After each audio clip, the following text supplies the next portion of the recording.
Welcome back. The question of whether the Department of International Relations and Cooperation, as well as the Department of Trade, Industry and Competition, failed South Africa in U.S. talks over the African Growth and Opportunity Act is a subject of significant political debate and economic concern.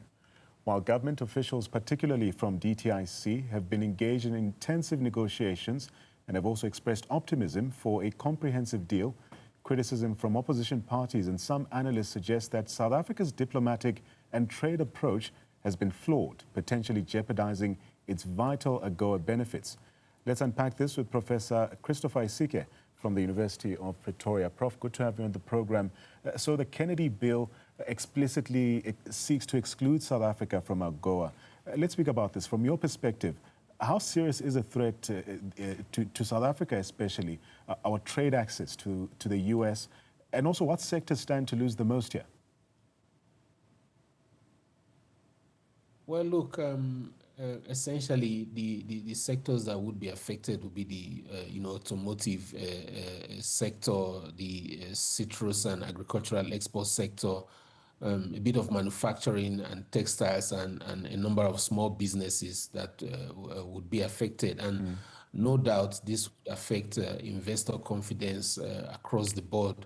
Because South Africa would lose not only trade access but also its reputation as a gateway economy in the country, because it will signal that Pretoria is no longer Washington's preferred trade partner on the continent.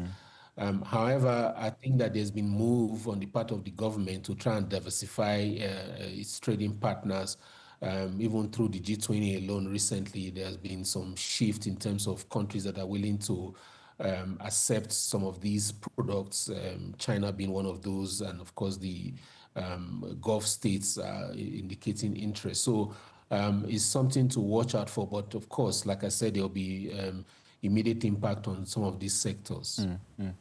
But the bill frames South Africa as being aligned with, I quote, US adversaries, close quote, like China and Russia, for instance. To what extent is this perception then accurate? And to what extent is it the result of shifting global political or power in politics especially? Well, you are correct about the observation, and I think the lesson learned, we should learn here rather, is the fact that perhaps our foreign policy has focused too much on President Trump and ignored a very important actor in all of this. That's the Congress, right? Lobbying the Congress that's a bit more reasonable would have been a safe option for us to go to, right, than focus most of the whole intervention, the diplomacy around Trump, who is erratic and quite unpredictable. So I think that maybe if we understand that we're dealing with two different actors, of course, no matter what you do, you never win with Trump.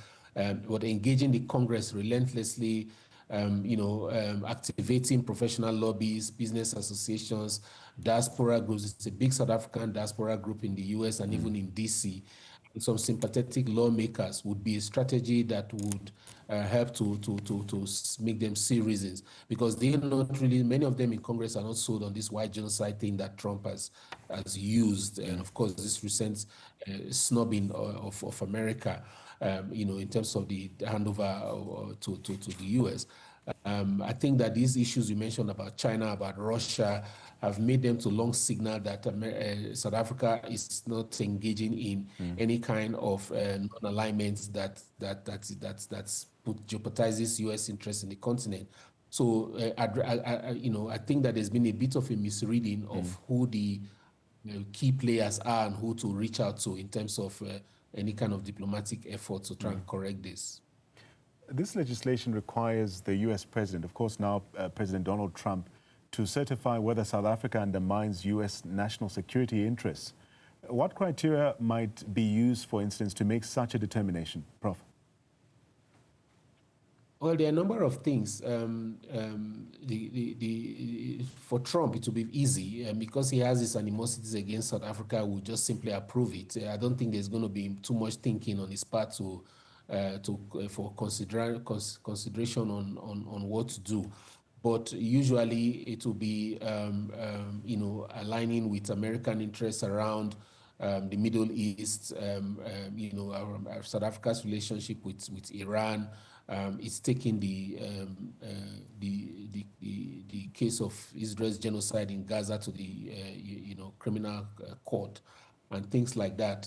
Those they will feel does not align with America's interests globally, and South Africa has deviated from those. With Russia, it will be a bit tricky because there are those who believe that actually the Trump supporters among the Republicans do not really see Russia as a big issue. So the Russia case may not be it, but it's essentially around ideological issues of is South Africa going east or South Africa is remaining with the West? Yeah.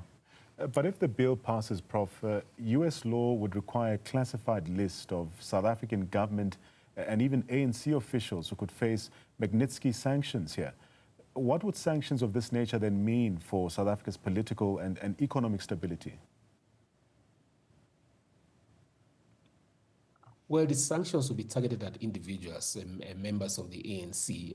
I'm not so sure that this will affect the South Africa's government as much, or its economic outlook, because you know, it will be targeted at individuals per se and their family members. The ANC, no, you don't have a lot of politicians in the ANC who have vast business interests in the US and in South Africa, into the US that will hurt the South African economy as such. It's not the same with other parts of the continent where you know, the politicians have vested interests. So it will be targeted at individuals, and I don't think that apart from the reputational damage to the country in terms of where its alignment is shifting towards, it will affect the South African economy that much. I guess it's quite clear that still America first. And Senator Kennedy, for instance, argues that AGOA must work for Americans' interests or America's interests. What leverage, if any, does South Africa then have in negotiating from a position where AGOA is being weaponized, especially geopolitically? Well, look, the fact of the matter is that AGOA is being weaponized, and South Africa must begin to look at, you know, other options, you know, particularly in terms of intra-Africa trade using the AFTA. It's not entirely correct that the U.S. Interest is not served by AGOA, especially when it pertains to South Africa. The U.S. benefits as much, maybe not so much as South Africa. Of course, it will hurt South Africa. However, I think there's been some move by the government of South Africa to pivot towards other countries that are interested, like I said earlier on. But one area that needs to be strengthened that can really cushion the effect of South Africa's removal from the AGOA beneficiation is the AFTA, activating it and putting policies in place to ensure that South Africa gets into that market and even have a controlling interest that will force the U.S. in the future to reckon with it, because the U.S. is also interested in the slice of the African markets, especially considering its future potentials. At the G20, the U.S. tried to pressure South Africa to not adopt a leader's declaration, Prof, an effort that indeed failed. How significant is this episode in really understanding the deteriorating bilateral relationship, if you will? Well, you already heard Trump tweet that you know, South Africa overstepped in terms of that, and that it will not invite South Africa to be part of the AGOA, even though South Africa is a founding member. So there's going to be pushback. There are those who read the room and say South Africa should have done better in terms of pandering to the U.S. and giving them what they wished, even if it means handing over to a charge d'affaires, who was a junior officer compared to the level of heads of states that attended that G20 Leaders Summit. But I think that is in this particular instance, there's nothing South Africa would do. Well, maybe not so much South Africa would do now to assuage Trump. He has already had his mindset, even if he believes in a lie, he will continue to tell that lie and peddle it to satisfy what he wants to do.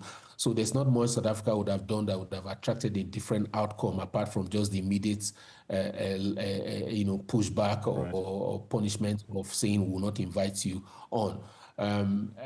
So I think that South Africa did the best that it can do. It's going to have effect. However, there are some of the declarations that is within South Africa's power to try and implement, especially with the Troika now, the UK joining that Troika. There would be some leverage for South Africa to achieve its overall objective. But there's going to be a cost to pay for all of this. There's going to be a cost. But South Africa has repeatedly argued, Prof, that its non-aligned foreign policy is being misrepresented or misinterpreted. Does the US then have legitimate concerns, or is this simply the latest example of great power rivalry spilling into African trade policy? It's part of that. What South Africa, what superpowers like China is doing in South Africa, in Africa broadly, and South Africa's participation in the BRICS, which Trump and his Republican Party members and maybe some Democrats view as a threat to U.S. interests, especially when you consider the dollarization issue. All of these are issues, and that's why I'm saying that there's little more South Africa can do at this stage to satisfy someone like Trump, who has an agenda, and this agenda also has to do with China. South Africa just needs to continue to communicate its foreign policy very clearly and be consistent in aligning its foreign policy principles with its national interests and engaging with hedging. Hedging is a strategy that allows South Africa to be able to play with the East and West at the same time, but in ways that ensures that its national interest is met consistently. I think once both sides of the power divide see that South Africa is consistent with its national interest, there will be little more they can do to try and fault South Africa on that strategy. Professor Chris Isike, thank you so much for your time helping us unpack the complex geopolitical, economic, and even diplomatic implications of this proposed legislation. As tensions rise between Washington and Pretoria, informed analysis like the professor's is essential for understanding how AGOA 2.0, shifting global alliances, and U.S. foreign policy could shape South Africa's economic trajectory. We do appreciate the professor's time and insights.